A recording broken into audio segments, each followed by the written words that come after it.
আপনি মাত্র ৩০,০০০ টাকা ইনভেস্ট করে মাসে ৩০,০০০ টাকায় আয় করতে পারবেন। অনেকেই হয়তোবা শুনে অলরেডি গালি দেওয়া শুরু করবেন। গালি নয়, আমার ভিডিওটি পুরোটা শুনুন এবং আমি প্রমাণ সহকারে দেখাবো যে কিভাবে আপনি মাত্র ৩০,০০০ টাকা ইনভেস্ট করে মাসে ৩০,০০০ টাকা আয় করতে পারবেন। আর এই ব্যবসাটি কোনো বড়লোক ভাইদের জন্য না, যারা নিম্নবিত্ত আছেন, ভ্যান চালিয়ে খান বা বৃদ্ধ হয়ে গেছেন, টাকা পয়সার খুব অভাব, ফ্যামিলিতে অভাব, তাদের জন্য। এক কথায় বলতে গেলে যারা আমার মতো মধ্য নিম্ন শ্রেণী আছে তাদের জন্য, যে কিছু একটা করতে চাই, হয়তোবা যাদের পজিশন এরকম যে ডেইলি আপনার হয়তোবা বদলা দেওয়া লাগতেছে বা দিনমজুর খাটা লাগতেছে, সেটার পরিবর্তে আপনি এই ব্যবসাটা করতে পারেন। কারণ ৩০,০০০ টাকা আপনি অনায়াসে যে কারো কাছ থেকে ম্যানেজ করতে পারবেন। আর ম্যানেজ করে এই ব্যবসা করতে পারলে আপনি ৩০,০০০ টাকা ইনকাম করতে পারবেন। আর এই ব্যবসাটি বর্তমান সময় যেহেতু রমজান, এই রমজানেও ব্যাপক চলবে এবং রমজান শেষ হওয়ার পর দেখবেন গরম, এবং গরমের সময় মানুষ আপনার মুড়ির মতো চলবে। আপনি ডেইলি কমপক্ষে ১,০০০ টাকা ইনকাম নিয়ে ঘরে যেতে পারবেন। তো আপনাদের কথা না বাড়িয়ে দেখাই, আপনারা ভিডিও শুরুতে দেখতে পাচ্ছেন এক ব্যক্তি শরবত বিক্রি করছে। যেহেতু গরমের সময় এবং রমজানের সময় দেখা যায় বিভিন্ন রাস্তার মোড়ে মোড়ে এই ধরনের শরবত বিক্রেতা দেখা যায়। এবং গরমের সময় যেহেতু এখন রমজান চলে, রমজান উপলক্ষে যারা বাহির থেকে ইফতারি কিনে খায় তারা এই ধরনের শরবতগুলো ব্যাপক হারে ক্রয় করে।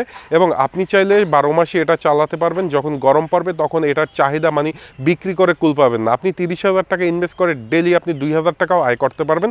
কারণ এই শরবতগুলো ব্যাপক পরিমাণ চলবে। কারণ মানুষের যখন তৃষ্ণা লাগে তখন মানুষ টাকার হিসাব করে না। আর আপনি যেহেতু যদি শরবতটা ভালোভাবে বানাতে পারেন, এই শরবতের ভিতরে একটা টেস্ট দিতে পারেন, অর্থাৎ মানুষ যদি আপনার শরবত খেয়ে খুশি হয়, সে অবশ্যই আপনার কাছে ১ গ্লাসের পরিবর্তে ২ গ্লাসই খাবে।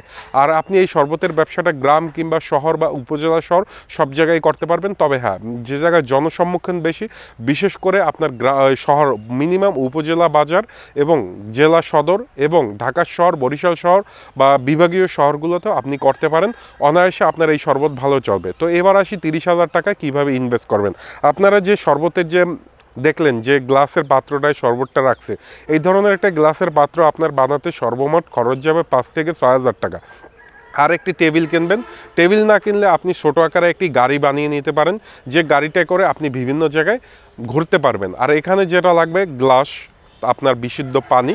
তবে হ্যাঁ, চেষ্টা করবেন এই ব্যবসাটি সততার সহিত করার জন্য। কারণ এই শরবতের ব্যবসা সাধারণত যারা করে তারা বেশিরভাগ সময় দেখা যায় যে তারা অবৈধ পন্থা নেয়। যেমন দূষিত পানি খাওয়ায়, অনেক সময় ড্রেনের পানি খাওয়ায় বা আপনার সাপ্লাইয়ের পানি খাওয়ায়। তো আপনি যেটা করবেন, অন্ততপক্ষে টিউবওয়েলের পানি খাওয়ানোর চেষ্টা করবেন। আর যদি পারেন ফিল্টারের পানি, মানে বিশুদ্ধ পানিটা যদি আপনি রাখতে পারেন, দেখবেন আপনার শরবতের উপর মানুষের আস্থা অটোমেটিকলি চলে আসবে। তো আপনি যদি বেকার বসে থাকেন, এই শরবতের ব্যবসাটা আজকেই শুরু করতে পারেন। এই ধরনের যারা শরবতের ব্যবসায়ী আছে আশেপাশে, তাদের সাথে কথা বলে আপনি আপনার নিজের বিবেককে প্রশ্ন করুন যে এই ব্যবসাটি আপনি পারবেন কিনা। কারণ ভিডিও শুরুতে আমি বলে দিছি, এই ব্যবসাটি শুধুমাত্র নিম্নবিত্তদের জন্য, উচ্চবিত্তদের জন্য না। আপনারা যারা, যেহেতু ৩০,০০০ টাকা ইনভেস্টের ব্যবসা, অতএব ওই শ্রেণীর লোকের জন্যই ব্যবসাটা। আমি কোনো মানুষকে ছোট করে দেখছি না, বাট আমাদের প্রেক্ষাপটে কিছু মানুষ ধনী, কিছু গরিব। তো যাই হোক, আশা করি ব্যবসায়িক আইডিয়াটি ভালো লাগবে। আর ভিডিওটি ভালো লাগলে একটি লাইক দেবেন। আর কোনো প্রশ্ন থাকলে কমেন্ট করে জানাতে ভুলবেন না।